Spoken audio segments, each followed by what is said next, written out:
1. In the rugged hills and valleys of Pakistan, a crisis was unfolding, one that would shape the country's future for years to come. This is the story of how Pakistan was forced to face its most dangerous enemies, from within and without. It started in the Swat Valley, a place that, just months before, was famous for lush beauty and peaceful villages. But then came the Taliban. After a peace deal fell apart, the Taliban took over, imposing rules with unimaginable cruelty.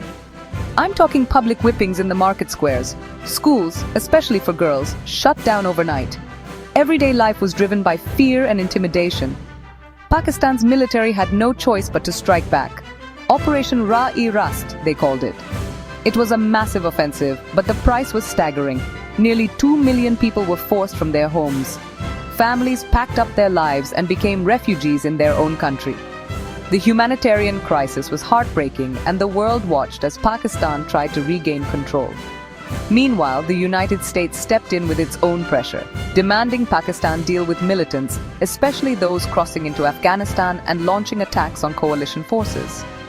The border region, especially North Waziristan, became a boiling pot, straining relations between Pakistan and Afghanistan to the breaking point. But that wasn't the only battle. Pakistan's government was teetering.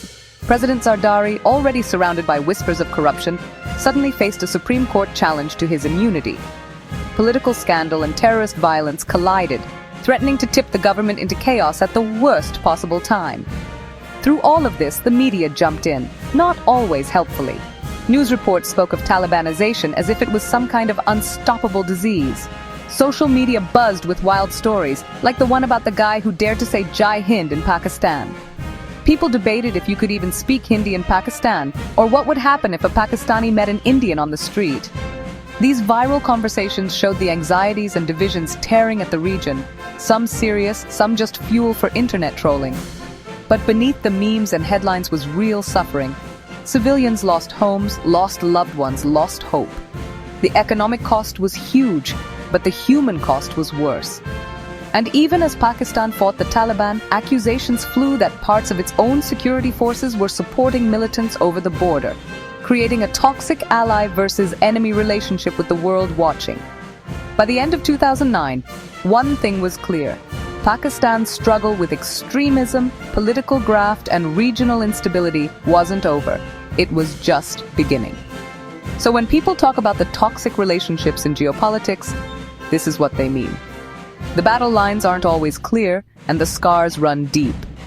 Thanks for listening to Toxic Relationship Diaries. If you found this story as gripping as I did, hit that like button and subscribe for more tales of the world's most complicated conflicts.